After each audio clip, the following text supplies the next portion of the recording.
Welcome to the Long COVID podcast with me, Jackie Baxter. I am really excited to bring you today's episode. Please do check out the links in the show notes where you can find the podcast website, social media and support group, as well as a link to buy me a coffee if you are able.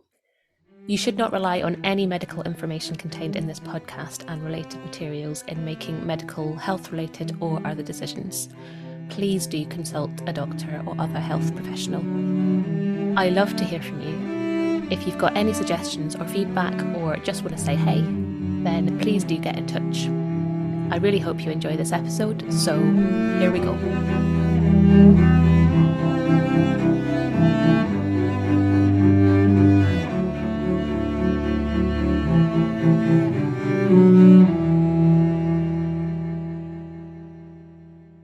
Hello and welcome to this episode of the Long COVID podcast. I am delighted to be joined this morning by Sean Moran, and we are going to be talking recovery. So one of my favourite topics.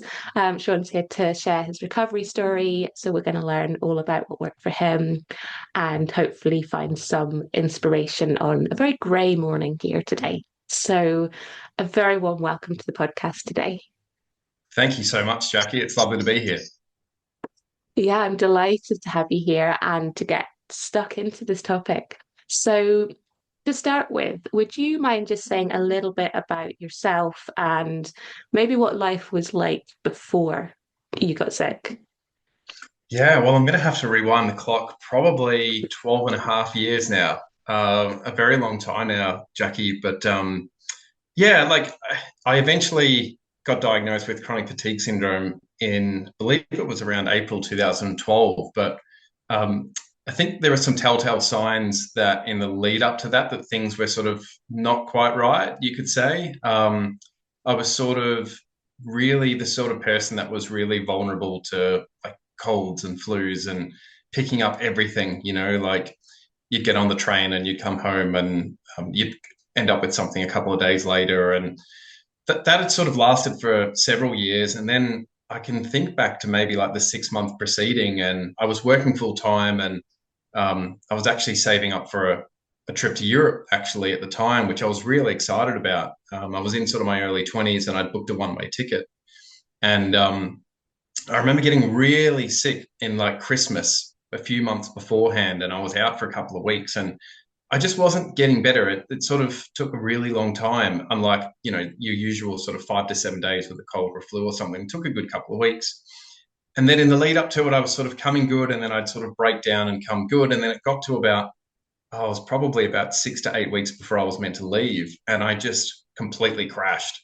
And it got to a stage where I was going to work, and the barristers that I was working alongside with at the time were sort of telling me, Sean, you're okay. Like, you don't look really well. And I sort of was trying to push through and sort of like, no, I'm fine. I'm fine. But eventually it got to that stage where I just couldn't keep pushing. And it went to that sort of degree where I just completely fell in a heap. And that looked like just the traditional sort of CFS symptoms. And yeah, at that point, I was unable to work, and I was meant to leave to Europe in a few weeks' time. And so I did what most people in this situation do, and that's grasp at anything and everything that is out there, right? So one of the first things I heard about was vitamin C, intravenous therapy, and ozone therapy, and I did some research into it, but was very much of the view, well, I've got to do anything I possibly can to get on this plane. So very quickly, I invested most of my savings into trying to get well quickly and as quickly as possible, and got hooked up to various drips and saw so much blood and had blood put back in me and had all sorts of different interventions and glutathione injections and everything and anything you could think of. And I didn't come good, for anyone that's still wondering. And I didn't end up going on the trip. And at that point, I was super sick and was hoping that, within a couple of months, I would come good. The only person that I'd actually heard of at the time, because this was really pre social media that we have now, where, finding information online about this condition is really sort of quite easy. But back then, the only other person I'd ever heard of in the world that had CFS was an Australian rules footballer, and he came good, and he attributed it to I think it was some greens powder drink or something that made it sound really, really easy. And I thought, great, I'm just going to get this greens powder drink and hook myself up to a few drips, and I'll be right, and life will be dandy again, and this will just be like a few months in my life that I will have lost and whatever. Um, Suffice to say that didn't happen.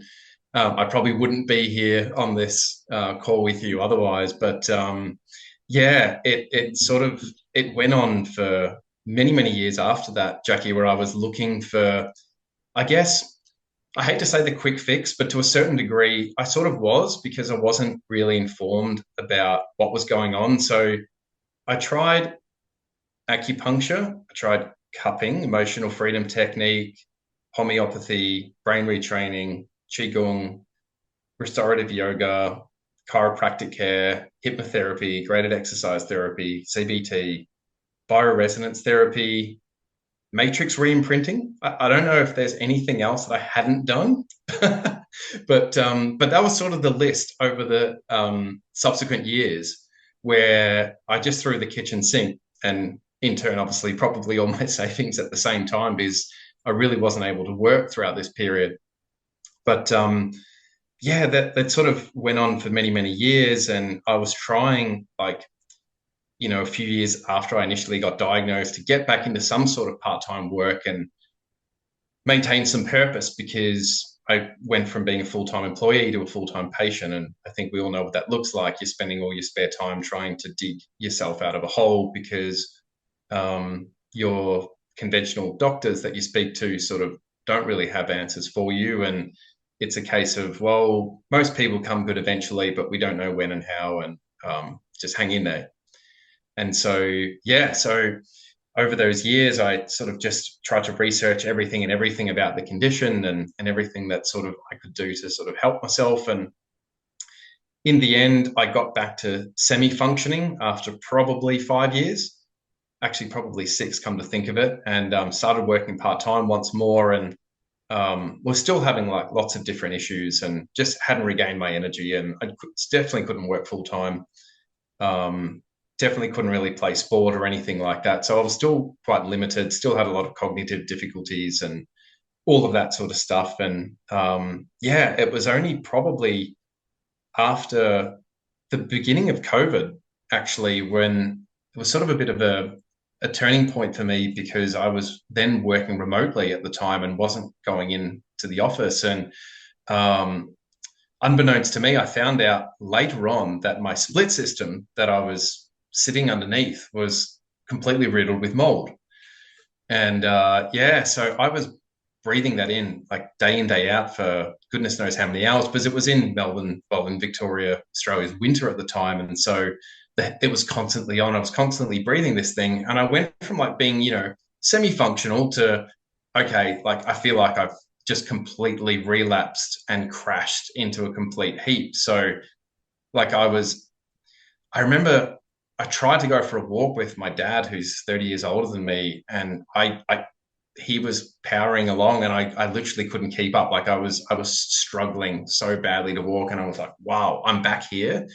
I haven't been here in a handful of years now, but this is quite bad. And it really sort of got me on the path of, okay, mold is a bit of an issue for me. I'm going to have to look into this a little bit more. And then alongside some other research, where I started learning about sort of different toxins and different chemicals and heavy metals, it sort of spurred me on at the time to get some testing done. And so I did some testing with sort of functional lab testing. So looking at different heavy metals and mycotoxins, and tested really positive to, well, quite high to both mercury and lead, and also to different mycotoxins as well. So I knew at that point something was up. I then also was developing all these sinus issues, which I'd never had my whole life. I had a close friend of mine who'd had sinus issues, and I had no idea what that would feel like or what that was. I sort of thought, gee, it can't be that bad, right? But it was actually really debilitating. And I was having a lot of cognitive issues and a lot of fatigue and a lot of hormonal issues. And I started learning about different infections in the basically in the skull, really, whether you're looking at the mouth or you're looking at the sinuses, and um, found out through a test that I actually had Marcon's, which is like a staph infection which colonizes the sinuses, which is very prevalent in people that have been exposed to mold or have had Lyme disease. And so at that point, finally, for the first time in 8 to 9 years, I had a picture. I had an idea of probably why I was feeling the way I was feeling, as opposed to that sort of scattergun approach where it was, I'm going to try this, I'm going to try this, and hope that something works.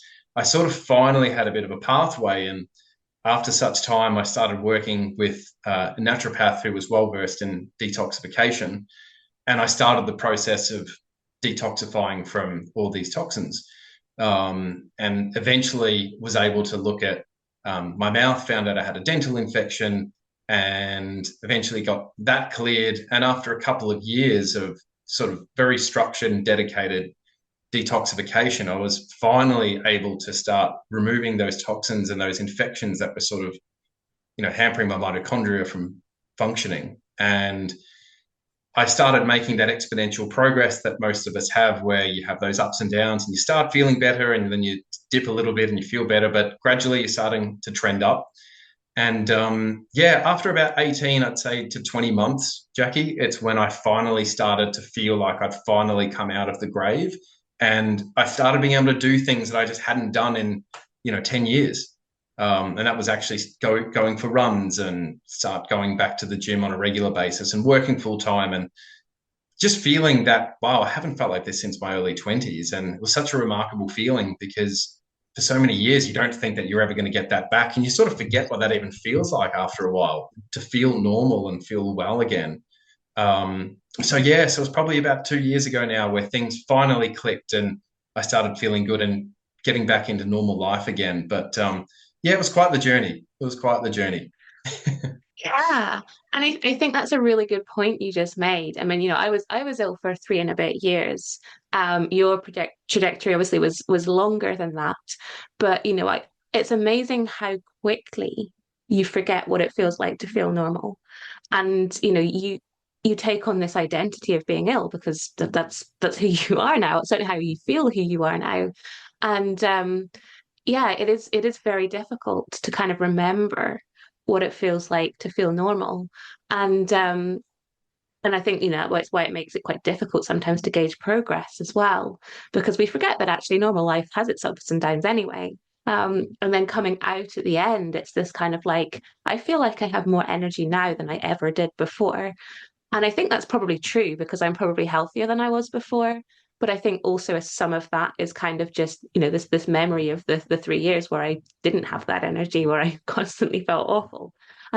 So yeah, that's a really interesting point. But it's yeah, I mean it's interesting, I think people who've, become ill more recently, since COVID, would probably say there isn't any information available. I can't find information. It's really difficult to get that information about what's going on.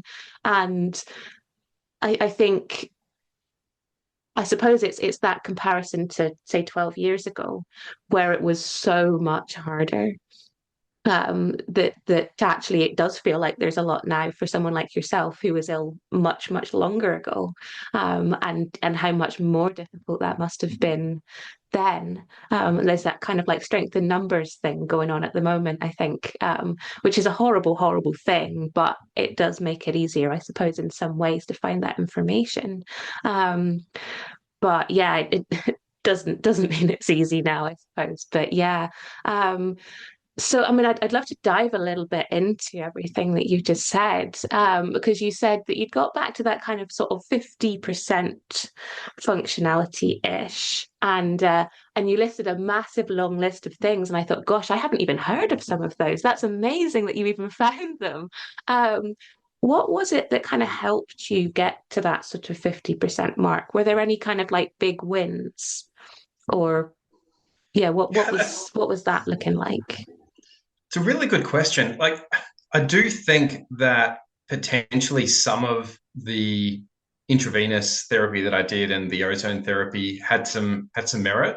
I think everything probably to a certain degree maybe helped a little bit or contributed to a certain degree. It's really hard to gauge what did and what didn't, to be honest. But you try different things for different periods of time, and you have different expectations and whatnot. But I'm not actually entirely sure, if I'm completely honest with you, if there was anything in particular. But yeah, when you've got so much going on all at once, it's sometimes difficult. And like you said, it can be a little bit subjective sometimes, to measure your progress, and especially when sometimes, when we're seeking to try and get back to where we were, sometimes we don't necessarily appreciate the progress that we've made during that period as well. So I know with me, I was probably one of those people who were seeking and striving to get back to that really high functioning level again. And so I probably wasn't satisfied with feeling 50%. I really wanted to get back to normal again. So it was quite hard to probably work out what that was, because there had to be something more that I hadn't been doing at that point to get better.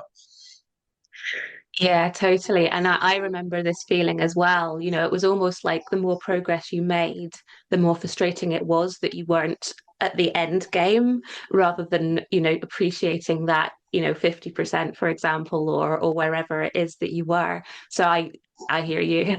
I really do. Um, yeah, and I suppose it's difficult as well. A lot of people, and you took this approach as well of, trying everything. I'll try anything.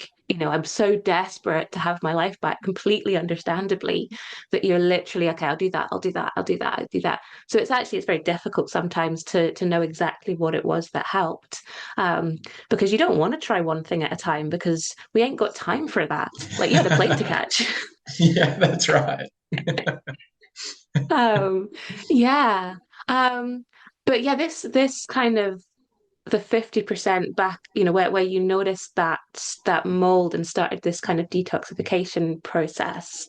Can you talk a little bit more about that? Because that sounds really interesting. What did that kind of involve? Yeah, well, come to think of it, before I even moved to the house where I found out where it was, in my previous residence, I actually had telltale signs of mold issues, because I was having a lot of issues at night when I was breathing and sleeping, and I was having a lot of snoring and whatnot. And as soon as I bought an air purifier that was recommended to me, that ceased immediately. And not long before I left, I realized there had been a leak in the roof in the room that I was sleeping in, and there was mold in there. And so I sort of, at the time, I didn't appreciate, really, apart from maybe like the breathing side of things, how insidious it is and how detrimental it is to your health. And so um, it was only once I actually engaged a building biologist who had the knowledge of the intersection between environmental toxins and health that I actually learned about how significant it is. And thankfully, I had a good GP at the time who was quite integrative and actually brought that to my attention in the first instance. And so once that occurred, Jackie, I realized, okay, there's something I need to do about this. And that's what sort of spurred me on to dig deeper. And I remember having to, invest in these tests and thinking, well, if testing is actually indicated here and it's relevant, I may as well just throw the kitchen sink at this, because I really just want to get better. And I thought I may as well find out what's going on here, and if any of this is an issue. And if it is, it is. If it's not, it's not. And so that's when that began. And then it became a case of learning, I guess, what was described to me as the art of detoxification, and learning pretty quickly that if you do that on your own and in isolation, it can actually be really dangerous. And so I did try and DIY that at times, especially at the beginning. And I didn't appreciate the importance of having like good drainage organs and having your liver capable of mobilizing all these toxins that have been stored in your body for potentially decades. Having your kidneys working, having your bowels working, having your lymphatic system functioning well, having your cells ready to let go of things that it's been harboring for many, many years. And I basically tried to detoxify without having what some people describe as the drainage funnel actually open and ready to let this stuff go. And so I got really sick. And it was at that point that I realized, no, I need to engage the services of someone who knows what they're doing and can actually really guide me here and prepare me for this. Because, the levels of mercury and lead in particular were really, really high. So when you're playing around with that stuff, it can actually be really quite detrimental if you're mobilizing those things into different organs. And so, yeah, I was really lucky to work with a practitioner who worked really closely with Dr. Christopher Shade, who's very well renowned scientist in America, who's actually the head of Quicksilver Scientific. And this practitioner learned a lot from him and basically put me on this path of starting to detox gently through my skin, opening up my drainage and detox pathways, and then eventually starting to bring in sort of binders and other methods of expelling these toxins. But it's a slow and gentle process if you want to do it correctly. There are different therapies such as chelation therapy, which has traditionally been used. Some people, do really well with that. For some people, it's a little bit too much. So I took sort of the slower approach, and it worked. It just took a long time, and I learned a lot of different things, along the way, not purely just with mold, but also what mold can cause and the immunosuppression, and how I end up, developing a chronic sinus issue, which once I was able to recover from was an absolute game changer. And again, had I not known about this, I would never have fully recovered. And it came down to just peeling back all the layers. And that's what I see with these conditions with CFS or long COVID. It's the allostatic load that's on the body. Like, there's so much going on, and it's working out what's happening for you and being able to peel back those layers and essentially having a nervous system eventually that's regulated and that is actually able to, cope, which is very difficult to do when there's so many different things that are imposing on it. We'll be right back. I'm interrupting myself for a second to tell you about long COVID breathing. The fabulous Vicky Jones and I have teamed up to bring you long COVID breathing. We are both passionate about sharing our expertise and experience of the breath and how incredibly helpful that can be with long COVID. We've worked together to develop a course that is specifically tailored to those with long COVID. It's a 6-week course with 12 sessions, all delivered online. The community feel and learning that we're all sharing is such a joy. To find out more information and to sign up for our courses, workshops and other shorter sessions, please check out the link below, longcovidbreathing.com, or email longcovidbreathing@gmail.com to start your breathing journey with us.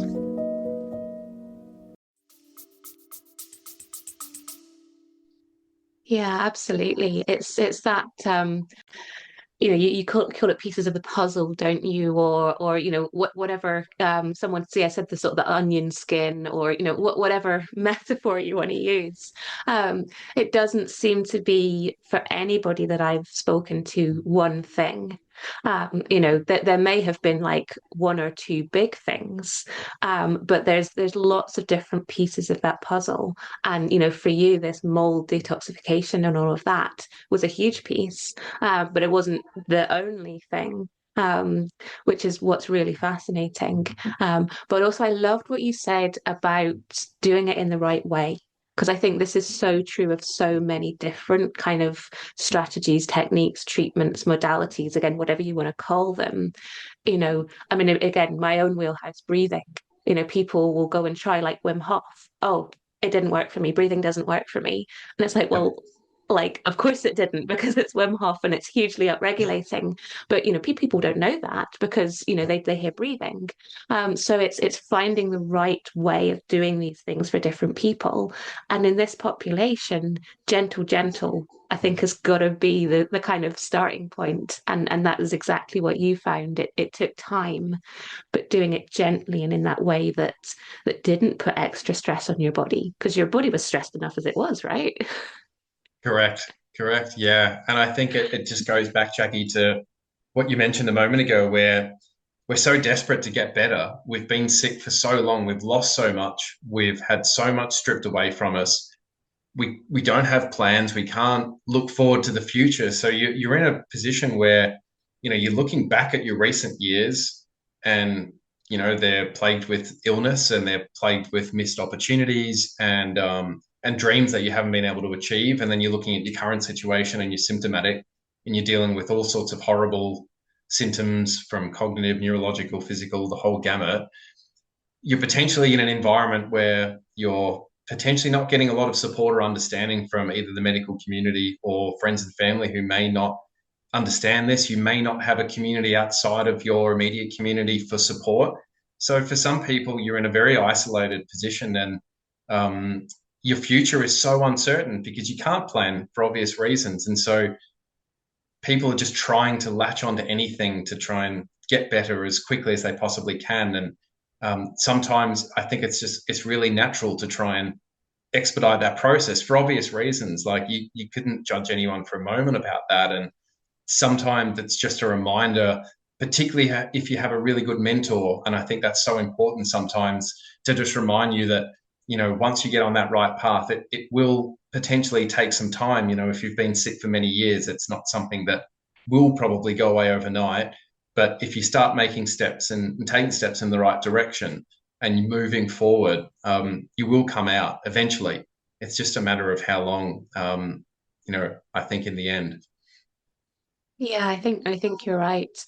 There was a quote that I read the other day, and I actually put it out on my social media because I thought it's so important. And it was something like, "Don't look backwards. You're not going that way."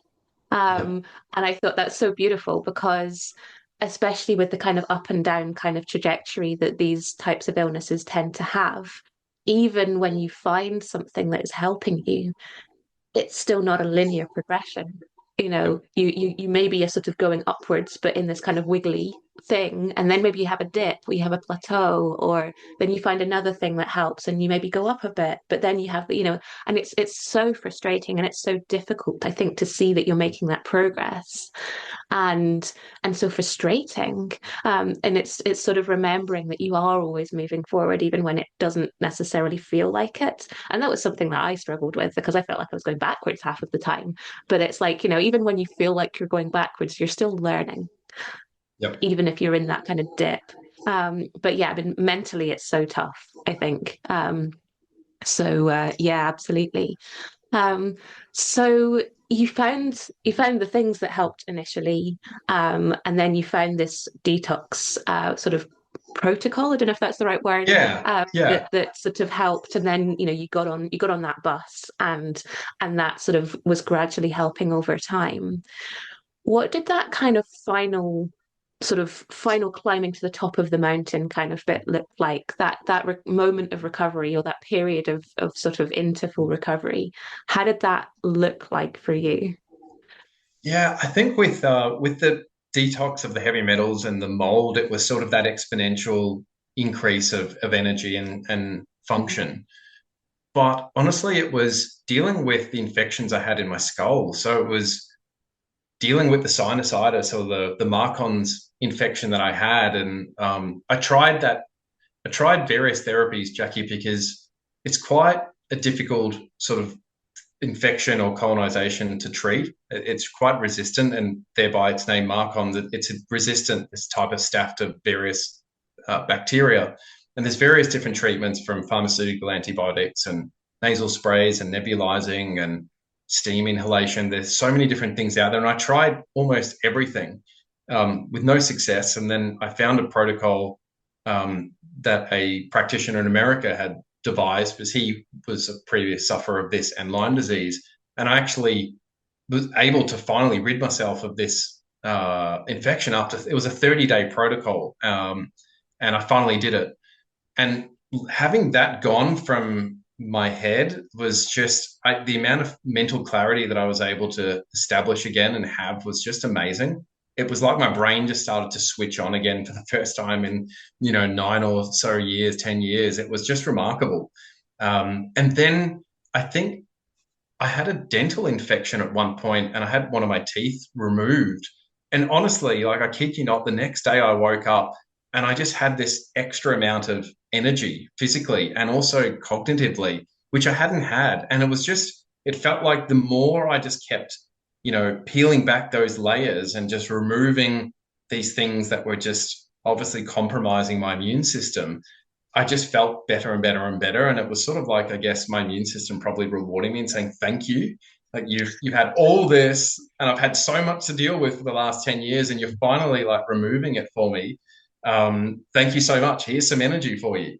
So I sort of felt like that was the turning point. Like the detox was it was a slow and steady sort of progress, but removing infections that were sort of lingering for such a long time gave that real immediate and noticeable sort of shift. So yeah, I found that really profound. And so when I see people who are suffering from symptoms and they've tried all these different modalities and different therapies and whatnot, I look at chronic infections and I think that's potentially a piece that's missing in their puzzle. And particularly looking at the skull, a lot of people, rightfully so, look at viruses and different bacteria, whether it's SIBO or typical viruses, parasitic infections, fungal infections, all those sorts of things, which is so important.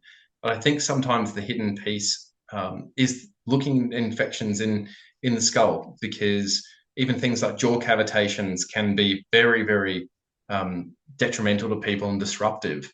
And so looking at all those things in totality, I think just give the full picture and can really help set that roadmap for people. So instead of sort of, being in the dark and just sort of wondering, hoping and trying to grasp at the next thing, you've got a clear pathway. And I think that's, in my experience and what I've learned and what I see with other people, it's the most efficient way to sort of regain health. It's knowing what those blockages are and then, going at them in a really systematic and structured way and trying to peel those layers back. And I think, yeah, that's really what is fundamental for many, many people. We'll be right back. Hey there, I'm just jumping in for a second to see if you're enjoying this episode. If you're finding it useful, maybe you would consider sharing it somewhere, a friend, a group, or even on your Twitter feed. If everyone was able to share just once, we'd be able to get this information out to even more people who really, really need it. So please consider sharing somewhere if you possibly can. I hope you enjoy the episode, and thank you so much.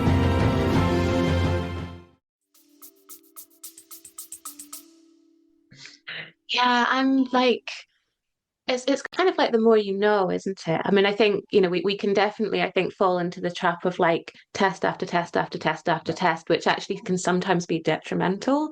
So I suppose it's targeting the right ones to get an idea. Oh, okay, there's something here. Let's dive a little deeper into that. Rather than the sort of, I suppose, like you tried initially with the treatments, the sort of scattergun, everything approach, because it's sort of feels like that sort of treasure hunt where you can't find it, and the more you can't find it, the more frantic you get. Like there must be something, and then that can kind of guide you. But I suppose it kind of demonstrates, doesn't it, how connected everything is. That for you had these, the mold and the skull and things, whereas a lot of other people maybe don't. But all of these things are so connected, and it's almost like we've got to get out of the way of our body and let it do its thing. And sometimes that's like detox. Sometimes it's removing cavities or whatever that is. That's amazing. No, and I think that's the lesson that I've learned, Jackie, throughout this whole process and obviously, seeing clients and looking at everything online and through the different channels, that the wonderful resources that you put out and other people put out, and it really is looking at what the individual needs and tailoring what they need and looking at what's potentially indicated for them, like tuning into their unique symptoms, going away from the label of, okay, well, you've got CFS, you're going into that corner, and you've got fibromyalgia, you're going into that corner. And it's listening to the individual and saying, okay, what are you actually experiencing symptomatically, and how long have you been doing that? And really like taking a deep dive at what's this person experiencing, and then getting those clues and finding out, okay, well, let's look at this area, because looking at your sinuses doesn't seem to be really, valuable or necessarily important for you, but you're experiencing POTS or you're experiencing other symptoms which may be more suggestive of an autonomic nervous system dysfunction. So let's approach things from that perspective. And it's really looking at the individual patient, and having respect for that person and what they're experiencing, and then, giving something that's a lot more tailored to them. I think that's what's the beautiful part about functional medicine or integrated medicine or holistic sort of medicine, however you want to describe it. It's looking at the individual and giving something, for them as a person, and respecting what they're going through, and tailoring something for them. And I think that's the beautiful thing that this experience can offer. And, with people like us can share those experiences, and hopefully help people to propel, them forward on their recovery journey. Yeah, absolutely. It's that looking at the person as a whole, isn't it? It's there's not a one size fits all. There's a lot of commonalities, there's a lot of themes, but everyone is so different, and it's a beautiful thing. But I think it can be quite a frustrating thing, because it is kind of like we have to find our own path, but with guidance, because there is plenty of that out there. Yeah. Absolutely. So. So what does life look like now? The dream. What does the dream look like? The dream is, I guess, working full time and being able to function at a normal level again, which for many years was just impossible. So, yeah, getting back to work, exercising every day, and being able to get back to playing team sport, being able to lift weights, do things that people, our age typically take for granted. So, not being that person on the sidelines who sort of wishes he was there and laments the times that, he's missed out on. It's moving forward and not focusing on the past. It's looking at what we can do now and learning the lessons. I think, Jackie, from this experience, I think we've all go through that when we come through the other side. It's, what have we taken from this to maintain our health? Because if we go back to, previous patterns, in some instances, it can lead to, people relapsing or developing symptoms. So it's taking everything that we've learned from this and putting it into place. And, we've learned so much, about everything, going through this, horrendous illness. And I think that's one of the beautiful takeaways from it, is that we can install all that into our way of being a human being moving forward, just to maintain that health and doing so. So I guess in line with sort of, in conjunction with living a normal life again, it's also holding on to what we've taken away. And in my case, I'm trying to help other people through doing some coaching. And I've put out a course to try and help people as well. So for me, it's like yourself, it's trying to make something positive come from, what was a bleak period in our lives. And yeah, trying to do something constructive with that, as opposed to potentially just getting on with life and, seeing that as an opportunity to sort of give back and support other people. So I think that's quite important. And if we can offer anything, even if it's to one person, then it's totally worth it. Yeah, I totally agree. And I think you were ill for over 10 years. I was ill for 3, which is obviously a much shorter time, but it's still a significant period of your life. And I think, yeah, there's a balance there between grieving what you lost, because, it was a big period of time, whilst also learning from it and taking those lessons and trying to take some positives from it. Because I definitely find there are times where I'm just like, I lost like 10% of my life, Yep. and that's a huge amount, and feeling that loss, and trying to balance that out with, yeah, but look what I gained. I gained Mm. so much. I have a new career. I'm so much happier and healthier than I was. Yep. And that those 3 years, I learned so much. Some people would have done a university degree in 3 years. And actually, what I learned is actually probably no less than Yep. someone would have got from a uni degree. It's just that they have Completely a agree. certificate and I don't. But it's I guess it's that balance, isn't it, of what can we take, I guess, Yeah. from that, as you said, very, very bleak period of life. It's a lot of pain, a lot of just awfulness in there. But yeah, it's that what can we do? And I guess, for me anyway, it's focusing on that, without dismissing the pain we went through, I suppose. It's that balance. Yeah. Yeah. Very much so. Very much so. Yeah. Um, so I guess finally, and I'll make sure I pop links to your coaching in the and your course in the show notes as well if people want to follow that up. Um, what advice would you give to your sort of self 10 years ago, say, while you were going through this? So with the benefit of hindsight, what would you have wanted to know? Yeah. I mean, I've probably sort of touched on it maybe thus far, Jackie, but I think for me, the biggest thing is trying to identify your individual drivers of your fatigue as early as possible and trying to avoid the mistake of, desperately searching for, the next thing or the next shiny object and just trying to latch onto that and just hope that that's going to work, but taking a more nuanced approach to your symptoms, and finding someone that you resonate with as a practitioner and that is really going to look at you as an individual and is going to give you, I guess, either a treatment protocol or refer you to whether it's a brain retraining program or a breath program, whatever it takes. But if it's based on what you're experiencing, and I think it's moving away, like I said before, from that label approach of, okay, this person has this, and so we're going to give them that. And it's looking at what's happening for you individually, what's happening for you in your past, looking at past trauma, past emotional events, past living arrangements, past head injuries, having a really good history and a full picture of someone, to give them that personalized approach.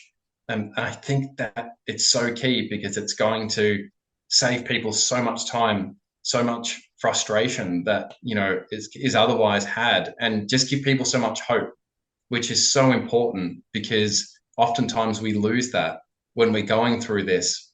And so to have that hope is really, really key, but also taking action steps and moving in the right direction, with a clear path in mind is, I think, so fundamental because it keeps that fuel and that hope going and alive, but it's also ensuring you're making tangible progress. So, I think I'd really want to, from the outset, have a really clear path and know why I'm going down that path as opposed to just wandering through and just hoping for the best. Yeah, and DIYing it, as you described earlier. And I did the same thing.